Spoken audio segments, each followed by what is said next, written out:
Hello everyone. हम कर रहे थे दोस्तों 100 क्वेश्चन का क्रैश कोर्स कर रहे थे जो एसएससी ने या कह सकते हैं एडीपीटी ने एसएससी के जो भी एग्जाम हुए हैं जो लेटेस्ट क्वेश्चन है या फिर जो टीसीएस पीवाईक्यू है हाल फिलहाल में अभी पूछे गए थे 2024-25 या अभी जो भी एग्जाम हुए हैं आसपास के उन 100 क्वेश्चन का क्रैश कोर्स कर रहे थे। इसका पार्ट 1 किया था। टोटल 100 क्वेश्चन है ये। अभी रहने वाला है इस वीडियो में इसका पार्ट नंबर 2। और इसमें आपके सभी चैप्टर की जिस जिस चैप्टर से जितने जितने क्वेश्चन उठाए हैं हर टाइप आपकी कवर होगी। Question number 26। लोकसभा चुनाव में यदि वोटों की संख्या बराबरी पर हो तो अध्यक्ष का कार्य क्या होता है। लोकसभा में कहता है वोट बराबर टाई होने पर स्पीकर मीन्स हिंदी में बोलते हैं अध्यक्ष का काम या अध्यक्ष क्या करता है। देखो दोस्तों, कंडीशन क्या होती है आपको ध्यान रखना है। आमतौर पर होता क्या है, आमतौर पर अध्यक्ष वोट नहीं देते। लेकिन अगर मुकाबला बराबरी बराबरी पर होता है तो वह फैसला करने वाला क्या होगा, कास्टिंग वोट डाल सकते हैं। फैसला करने वाला क्या डाल सकते हैं, कास्टिंग वोट डाला जा सकता है। तो यहाँ पे इसका राइट आंसर होगा ऑप्शन बी, टाई को तोड़ने के लिए वोट या कह सकते हैं कास्टिंग वोट डाल सकते हैं। राइट आंसर होगा ऑप्शन बी।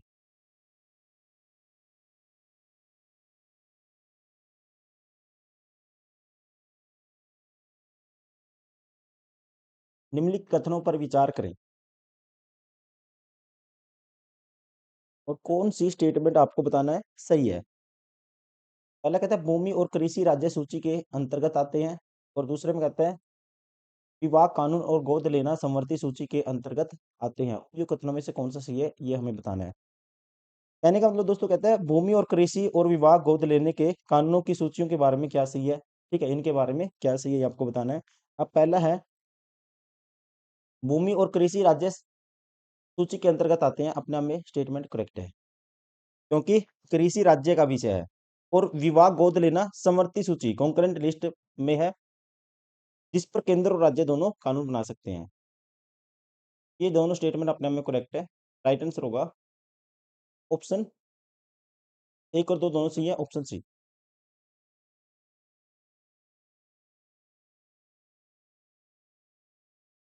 भारतीय संविधान के अंतर्गत केंद्र और राज्यों के बीच शक्तियों के वितरण डिस्ट्रीब्यूशन में संशोधन करने का अधिकार किस संस्था को प्राप्त है। कहते हैं केंद्र और राज्यों के बीच शक्तियों के बंटवारे में बदलाव कौन कर सकता है, कौन कर सकता है। तो ये बदलाव किया जा सकता है संसद के द्वारा, पार्लियामेंट के द्वारा। राइट आंसर होगा ऑप्शन डी। शक्तियों के वितरण या संविधान में संशोधन करने का दोस्तों जो मुख्य अधिकार भारत की संसद के पास होता है according to article 368। Question number 29। इस संवैधानिक संशोधन अधिनियम ने शिक्षा के अधिकार को भारत में मौलिक अधिकार बना दिया। कहते हैं कि संशोधन ने, ध्यान रखना है कि संशोधन ने शिक्षा के अधिकार को मौलिक अधिकार बनाया। तो ये था दोस्तों 86वां संविधान संशोधन अधिनियम जो हुआ था 2002 में।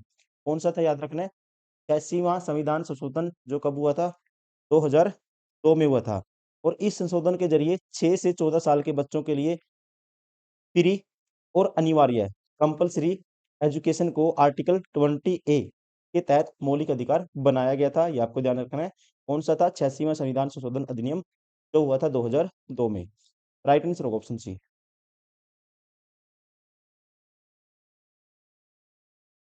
Question number 30। विधि नियम सूचकांक में भारत के सुधार को सबसे अधिक चुनौती किस कारक से मिल रही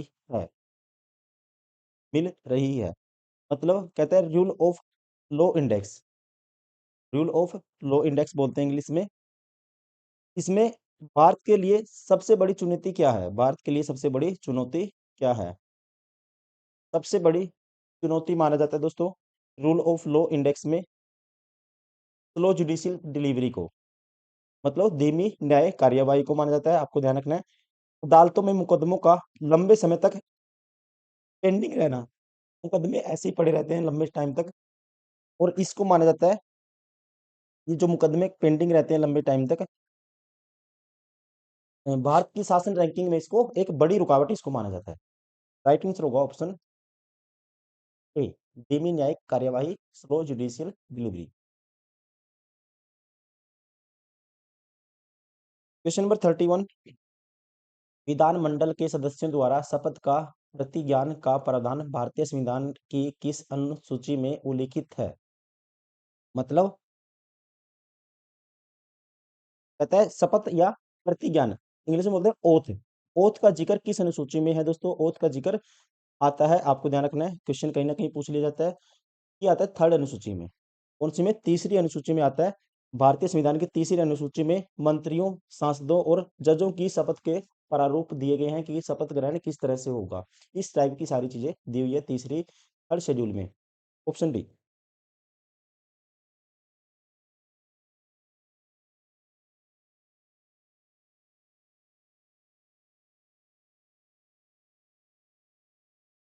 अनुच्छेद 356 भारत की संघीय संरचना को किस प्रकार प्रभावित करता है? अनुच्छेद 356 कहता है संघीय ढांचे पर क्या प्रभाव पड़ता है इसका? संघीय ढांचे पर इसका क्या प्रभाव पड़ता है? अब देखिए दोस्तों, इसका क्या है, इसका मतलब है, इसे क्या होता है, इससे राष्ट्रपति शासन भी कहते हैं। क्या कहते हैं इसे? राष्ट्रपति शासन भी कहते हैं, जिसके तहत केंद्र और राज्य सरकार का जो नियंत्रण है, राष्ट्रपति केंद्र सरकार सरकार के अंतर्गत ले लेता है। मतलब कि राज्य सरकार का जो कंट्रोल होगा किसके अंडर आ जाएगा? कंट्रोल केंद्र सरकार के, सेंट्रल गवर्नमेंट के अंडर कंट्रोल आ जाता है। राइट आंसर होगा, कह सकते हैं यह केंद्र और राज्य सरकारों को बर्खास्त करने की अनुमति देता है। राइट आंसर होगा ऑप्शन सी।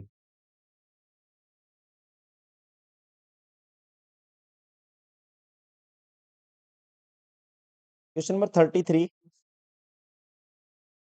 निम्नलिखित में से कौन सा कथन लोकपाल और लोकायुक्त अधिनियम 2013 के तहत लोकपाल की वैधानिक जिम्मेदारियों का ठीक वर्णन करता है? मीन्स लोकपाल और लोकायुक्त अधिनियम 2013 के तहत लोकपाल की जिम्मेदारी क्या है, ये पूछा गया आपसे। आपको दोस्तों ध्यान रखना है, लोकपाल क्या करता है? लोकपाल भ्रष्टाचार के खिलाफ काम करता है और अपनी जो सालाना रिपोर्ट है, वार्षिक रिपोर्ट है, राष्ट्रपति को सौंपता है। इस तरह से हम कह सकते हैं लोकपाल को राष्ट्रपति को वार्षिक रिपोर्ट उपलब्ध कराने का दायित्व सौंपा गया है, जिसे संसद के दोनों सदनों के समक्ष रखा जाएगा। राइट आंसर होगा ऑप्शन ए।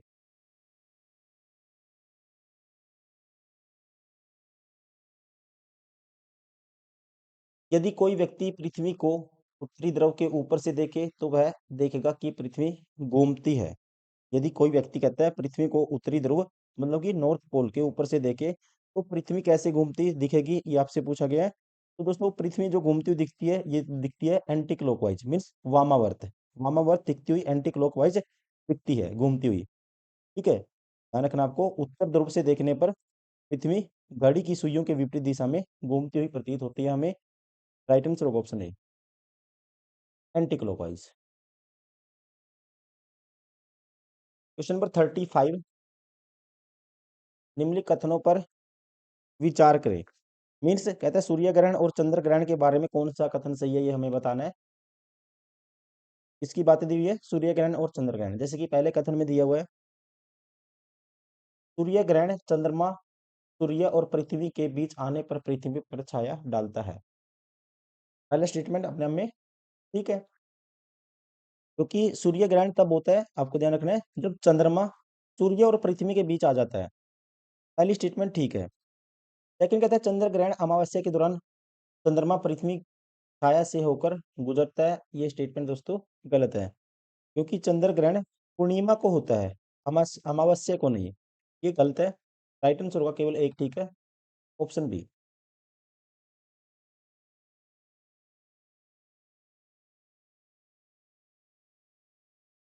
क्वेश्चन नंबर 36, निम्नलिखित कथनों का ध्यानपूर्वक पढ़ें और सही विकल्प को चुनें। कौन सी स्टेटमेंट सही है, इसमें यही बताना है। पहला कहता है चंबल नदी अपनी बंजर भूमि स्थलाकृति के लिए जानी जाती है, जिसे चंबल बीड़ कहा जाता है। ये अजर्सन है, एक रीजन है। अपने आप में स्टेटमेंट याद रखना आपको, ठीक है। स्टेटमेंट ठीक है। चंबल अपने गहरे गड्ढों और मिट्टी के कटाव, इरोजन बोलते हैं इंग्लिश में, इसके लिए जानी जाती है, और जिसे क्या कहा जाता है? बीड़ कहा जाता है। बैड लैंड भी कहा जाता है और बीड़ भी कहा जाता है इसको। चंबल यमुना में मिलने वाले पहले एक गहरी घाटी और अपरदित भूभाग से होकर बहती है। ये भी स्टेटमेंट अपने आप में ठीक है। दोस्तों क्या है, अपने आप में दोनों स्टेटमेंट ठीक है, और जो इसका जो आर है, इसकी सही व्याख्या भी है, रीजन भी सही है और अजर्सन भी सही है। और आर ए की सही व्याख्या है। राइट आंसर होगा ऑप्शन बी। ए और आर दोनों सत्य है तथा आर ए की सही स्पष्टीकरण भी है।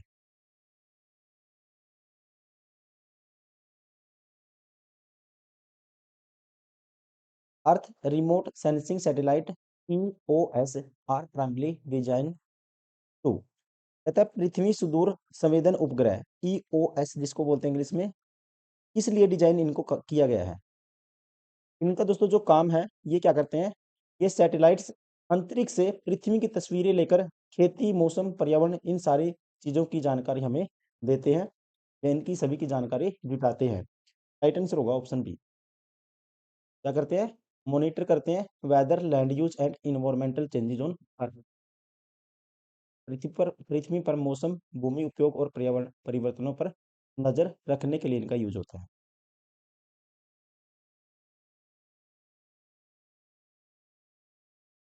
Question number 38। Which of the following is an erosional landform created primarily by river action. कहता है निम्नलिखित में से कौन सा मुख्य रूप से नदी क्रिया द्वारा निर्मित अपरदनात्मक भू आकृति है। नदी की क्रिया द्वारा निर्मित अपरदनात्मक इरोजनल वो आकृति कौन सी है, ये आपसे पूछा गया है। दैट इज कॉल्ड, इसको कहते हैं, याद रखना आपको, गार्ज। क्या कहते हैं दोस्तों, गार्ज इसको कहा जाता है। जब नदी पहाड़ों को काटकर गहरी और संकरी घाटी बनाती है तो उसे क्या कहा जाता है, गार्ज उसको कहा जाता है। क्या कहा जाता है, गार्ज उसको कहा जाता है। और डेल्टा और लेवी जमाव डिपोजिशन, डेल्टा और लेवी जमाव जिसे बोलते हैं डिपोजिशन, इससे ही बनते हैं। That is गोर्ज। क्या होता है गोर्ज, जब नदी पहाड़ों को काटकर गहरी और संकरी घाटी बनाती है उसे कहा जाता है गार्ज।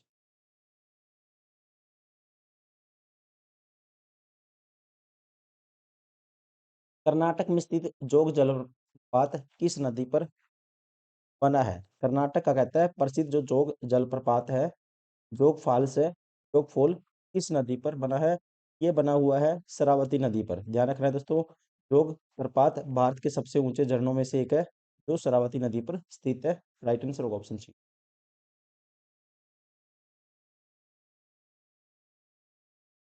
Question number 40। निम्नलिखित में से कौन भारत और पाकिस्तान के बीच सीमा पार नदी है। कौन सी है, कहते हैं भारत और पाकिस्तान के बीच सीमा पार ट्रांस बाउंड्री बहने वाली नदी कौन सी है, ये आपसे पूछा गया है। दैट इज, आपको पता ही होगा, सिंधु नदी। ठीक है, सिंधु नदी तिब्बत से निकलकर भारत के लद्दाख से होते हुए पाकिस्तान जाती है, इसलिए यह एक क्या है, ट्रांस बाउंड्री नदी इसको बोला गया है। Option A.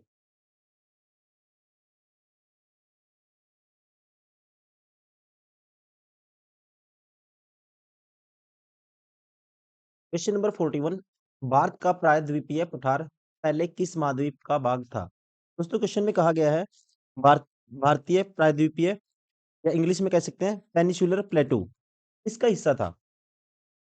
माना जाता है करोड़ों साल पहले जितने भी सारे के सारे पहले धरती के जितने भी कह सकते हैं महाद्वीप थे सारे जुड़े हुए थे और ये हिस्सा था अफ्रीका महाद्वीप का। राइट आंसर होगा ऑप्शन सी।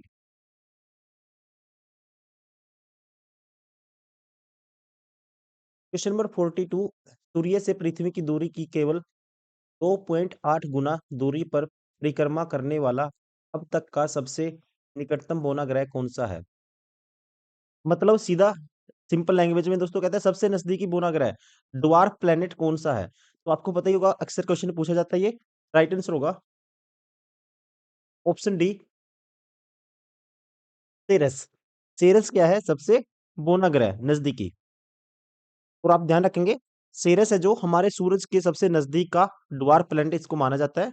ये मार्स और जुपिटर के बीच की एस्ट्रॉयड बेल्ट के रूप में काम करता है। ठीक है, उसकी बेल्ट के रूप में ये पाया जाता है, एस्ट्रॉयड बेल्ट में मिलता है। राइट आंसर होगा option D, Ceres. Question number 43। सूर्य द्वारा अंतरिक्ष में छोड़े गए आवेशित कणों की धाराओं को क्या कहा जाता है। इंग्लिश में पढ़ देता हूँ दोस्तों, कहता है what are the streams of the charged particles ejected by the sun into space called. आपको ध्यान रखना है सूरज से जो चार्ज पार्टिकल या कहते हैं हिंदी में कण अंतरिक्ष में बहते हैं, उन्हें कहा जाता है सोलर वाइंड। हिंदी में बोलते हैं इसको सौर हवा। राइट आंसर होगा इसका ऑप्शन बी।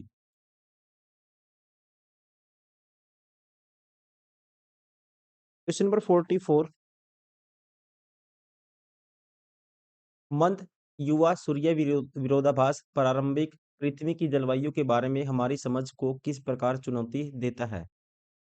सबसे पहले दोस्तों आपको क्वेश्चन समझ में आना चाहिए। क्वेश्चन में कहता है जो मंद युवा सूर्य विरोधाभास, इंग्लिश में बोलते हैं इसको फेंट यंग सन पैराडॉक्स। ये क्या है?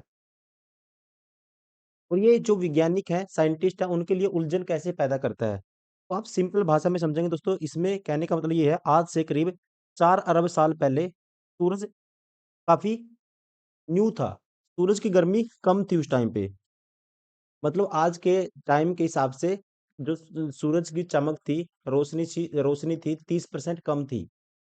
अगर सूरज की जो गर्मी थी इतनी कम थी, तो इस नियम के हिसाब से पृथ्वी को बर्फ का गोला बन जाना चाहिए था। पृथ्वी क्या हो जानी चाहिए थी?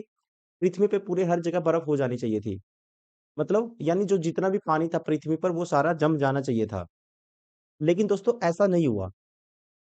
ठीक है? क्योंकि वैज्ञानिकों ने साइंटिस्ट साइंटिस्ट ने जब चेक किया, जो भी पुरानी कह सकते हैं साल पुरानी चट्टानें थी उनकी जांच की, तो वहां से पता चला जो पृथ्वी है उसके ऊपर लिक्विड वाटर मौजूद था और धरती पर धीरे धीरे जीवन की शुरुआत हो रही थी। इस चीज का फिर कंक्लूजन निष्कर्ष ये निकल के आया, ये पाया गया कि पृथ्वी पर अकेले दम पर पृथ्वी को गर्म करने के लिए जो रोशनी है दोस्तों, कह सकते हैं जो सूर्य है, गर्म रखने के लिए काफी नहीं था। या कह सकते हैं सौर ऊर्जा अकेले दम पर पृथ्वी को गर्म रखने के लिए काफी नहीं थी, बल्कि इसके साथ साथ बहुत सारी गैसेस भी काम कर रही थी, जैसे कि ग्रीन हाउस गैसेस भी काम कर रही थी, कार्बन डाइऑक्साइड, मीथेन। और इन गैसों ने क्या किया, जो सन की जो थोड़ी सी भी एनर्जी थी ना, उसको एब्जॉर्ब करके रखा हुआ था, जिसकी वजह से पानी जम नहीं पाया, पानी को जमने नहीं दिया। तो यहाँ से कह सकते हैं राइट आंसर होगा ऑप्शन सी। इससे पता चलता है कि प्रारंभिक सौर ऊर्जा इतनी कमजोर थी कि वैश्विक हिमीकरण को रोका नहीं जा जा सका। It suggests that early solar output was too weak to prevent global freezing. इसका मतलब क्या है? इसका मतलब है दोस्तों ऑप्शन सी का मतलब है कि सौर ऊर्जा अकेले दम पर पृथ्वी को गर्म रखने के लिए काफी नहीं थी, फिर भी पृथ्वी गर्म थी। यही क्या है, अपने आप में एक चुनौती है। Option C.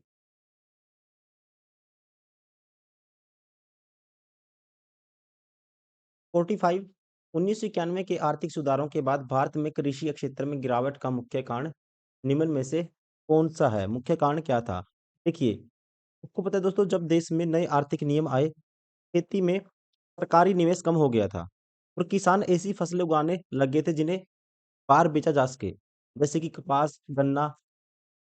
और इन फसलों की खेती होने से जो हमारी खाने वाली फसलें थी, उनकी खेती पर काफी असर पड़ा। कह सकते हैं कैश क्रॉप्स पर, नकदी फसलों पर ध्यान देने की वजह से जो कृषि क्षेत्र था उसमें क्या आई दोस्तों, काफी कमी आई। तो कह सकते हैं यहाँ पे सभी फसलों के, देखो पहला गलत है, उच्च आयात शुल्क के माध्यम से, ये भी गलत है। न्यून न्यूनमुख नकदी फसलों की ओर रुझान, ठीक है, नकदी फसलों की ओर रुझान और सार्वजनिक निवेश में कमी, ये स्टेटमेंट अपने आप में करेक्ट है। राइट आंसर होगा ऑप्शन सी। Question number 46। घटती सीमांत उपयोगिता का नियम कहता है कि जैसे जैसे उपभोक्ता किसी वस्तु के ज्यादा से ज्यादा यूनिट्स का उपभोग करता है, आपको दोस्तों ध्यान रखना है, ये नियम कहता है, जैसे एक फॉर एग्जांपल ये नियम कहता है, जैसे मान लीजिए आप बहुत भूख लगी है आपको, आप रोटी खा रहे हैं। पहली रोटी से आपको जो मजा आएगा ना, सुख मिलेगा, दूसरी रोटी से उससे थोड़ा कम मिलेगा, तीसरी से उससे भी थोड़ा कम मिलेगा फिर। मतलब ये रूल कहता है, ये नियम कहता है, चीजों का इस्तेमाल जितना ज्यादा करेंगे, उनसे मिलने वाली संतुष्टि हर बार कम होती जाएगी। यही कहता है घटती सीमांत उपयोगिता का नियम। अकॉर्डिंग टू राइट आंसर होगा प्रत्येक अतिरिक्त यूनिट से प्राप्त सीमांत उपयोगिता क्या होगी? घटती जाएगी। Marginal utility derived from S additional unit decreases.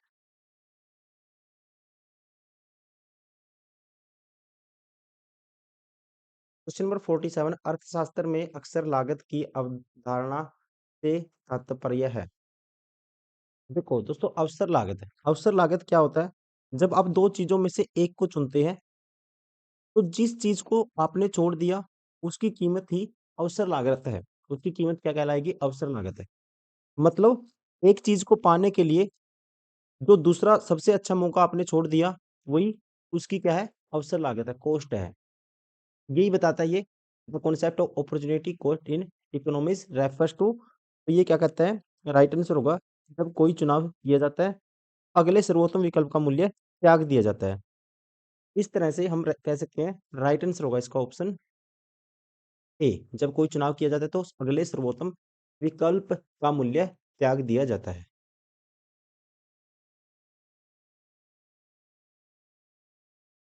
Question number 48, 1991 से पहले भारत में औद्योगिक विकास पर लाइसेंस राज प्रणाली का प्राथमिक प्रभाव क्या पड़ा था? तो जो लाइसेंस राज है दोस्तों, लाइसेंस राज प्रणाली क्या है? लाइसेंस राज का जो कह सकते हैं असर क्या पड़ा 1991 में? तो आपको ध्यान रखना है, पुराने समय में होता क्या था?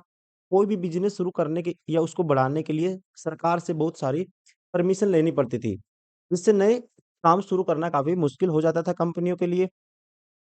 मतलब कह सकते हैं, ज्यादा जो रूल एंड रिस्ट्रिक्शन की वजह से, नियमों की वजह से कंपनियां तरक्की नहीं कर पाई, तरक्की नहीं कर पा रही थी, और काम में ढिलाई बढ़ गई थी। तो यहाँ पे इसका जो राइट आंसर होगा, इससे क्या हुआ, हिंदी में कह सकते हैं, इससे प्रवेश में बाधाएं उत्पन्न हुई, विस्तार में बाधा उत्पन्न हुई तथा अकुशलता को बढ़ावा मिला। राइट आंसर होगा ऑप्शन ए। क्वेश्चन नंबर 49, निम्नलिखित कथनों पर विचार करें और बताना है कौन सा सही है। तो पहला क्या है? 1956 के औद्योगिक नीति संकल्प का उद्देश्य सभी प्रमुख उद्योगों में निजी क्षेत्र के प्रभुत्व को बढ़ावा देना था। ये दोस्तों स्टेटमेंट गलत है। सिर्फ निजी के लिए ऐसा उद्देश्य नहीं था। औद्योगिक नीति संकल्प 1956 ने उद्योगों को 3 श्रेणी में वर्गीकृत किया, पूरी तरह से सरकारी स्वामित्व वाला, सरकारी नेतृत्व वाला, मिश्रित क्षेत्र और निजी क्षेत्र वाला। ये स्टेटमेंट अपने आप में ठीक है। 3 तरह से वर्गीकरण किया गया था, 3 श्रेणियों में, सरकारी, मिश्रित और निजी। क्वेश्चन नंबर 50, एफआरबीएम अधिनियम राजकोषीय उत्तरदायित्व एवं बजट प्रबंधन अधिनियम को लागू करने का प्रमुख उद्देश्य क्या था? दोस्तों सबसे पहले आपको पता होना चाहिए, एफआरबीएम अधिनियम क्या कहता है। इसका मतलब है, सरकार मतलब कि हद से ज्यादा कर्ज न ले। ये नियम किस चीज के ऊपर लगाम लगाता है? कि सरकार ज्यादा कर्ज न ले, वो अपने खर्चों पर क्या रखे? लगाम रखे। इसके लिए कानून बनाया गया था। इस कानून को बनाया गया था इसी चीज के लिए, कि सरकार हद से ज्यादा खर्च ना करे और अपने खर्चों पर क्या रखे? लगाम रखे। इसका जो मकसद था, देश की जो वित्तीय स्थिति है दोस्तों, फाइनेंस जो हमारी कह सकते हैं फाइनेंस सिचुएशन है, उसको सुधारना था, घाटे को कम करना था। तो यहाँ पे राइट आंसर होगा, कहेंगे प्रमुख उद्देश्य क्या था? सरकारी उधारी को कम करना, ताकि सरकार ज्यादा उधार ना ले।